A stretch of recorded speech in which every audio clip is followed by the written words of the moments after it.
Hi guys, welcome back to Ron's Keto Cafe. Well, today we're going to be making some of these cheesy Colby Jack cheese snack crackers. And these came out really good. They were nice and chewy and gooey and all that good stuff. So I just wanted to, it's going good, and I'm recycling some of my older videos that I may or may not have posted. But this particular recipe was really good. I think I got this recipe from Keto Connect over there, and Matt and Megan there to put this together there, and and I got their link below the video for the recipe link, and so anyways, without further ado, why don't we just go right into the recipe. Okay, for this recipe you'll need Colby Jack cheese or any cheese of your choice, and I happen to have a block of cheese. So what we're going to do is we're going to take about 6 ounces of cheese. We're going to grate it on the box cutter, and you can get the shredded kind. It doesn't matter, whatever floats your boat. But we just happened to get the block cheese this time because we wanted something different. And you need about 1.5 cups of almond flour, and it's 1 egg, and then a little bit of salt and a little bit of onion powder, and I believe I put garlic powder in here, maybe about a 1/2 teaspoon of each. I just eyeball a lot of things when I put it in, and then what I ended up doing with the cheese, I ended up putting it into a mixing bowl, and then I put the bowl into the microwave, and I softened it up under 30-second increments until it was really melted, and I let it cool down a little bit, because when I put the egg in there, I didn't want the egg to cook, and the egg acted like a binder. So this all came out really good, and I was just messing around with on the silicone mat when I dumped it into the middle, and I was rolling it out into some type of rectangular shape, and I was cutting it with the pizza wheel cutter before I put it in the oven. And then what I did was I put some little tiny holes in it, like the little Cheez-It crackers that you buy in the store, and you can see me over here in the video over here just seeing how soft my cheese was. And then I'm adding the almond flour, and then the garlic powder came in, and then it goes I may have not have put onion powder here, I'm not sure. But when you're doing these type of recipes, kind of make it your way, and whatever you want to put into it for spices and whatever.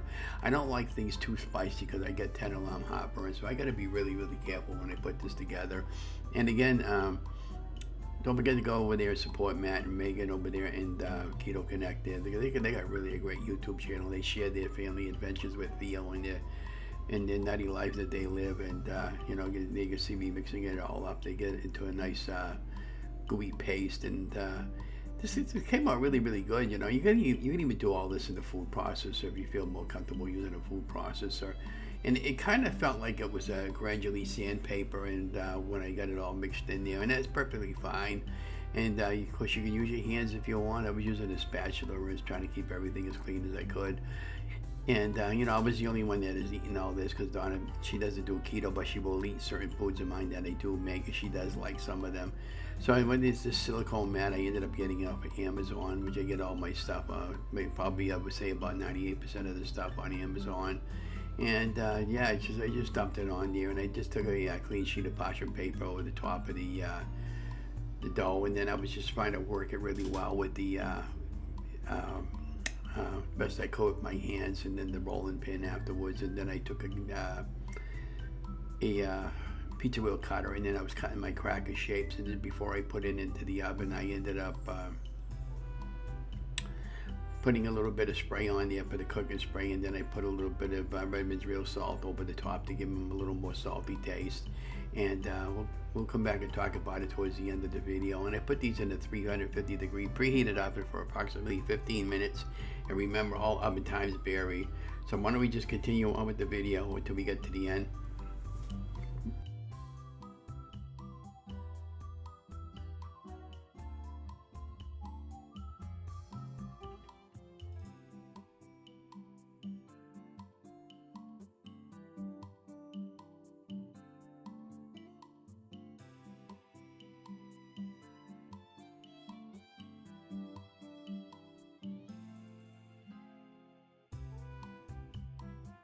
Okay, cheese crackers just came out of the oven, so now I'm just waiting for them to cool down a little bit. And the hardest part you're going to find when you're making this stuff is waiting for them to cool down. That's what the backside ended up look like. Using the silicone mat was much easier. Then I had a little hard time breaking them, so I ended up cutting them a little bit again there with the pizza wheel cutter, and I was trying to be careful not to cut into my silicone mat because of the plastic. You don't want to be in plastic. It wouldn't be good. And yeah, these came out really good. And anyways, I hope you enjoyed the video, and it's pretty much a final product again. And again, they were nice and chewy and really delicious. And again, this will work with any kind of cheese. It doesn't have to be Colby Jack cheese. And there you have our final product. And hope you enjoyed the video, and please give me a thumbs up. Don't forget to like, share, and subscribe to my channel. And if there's anything else you want me to make, let me know, and I'll be glad to make it for you as I get time to make it. And have a great day.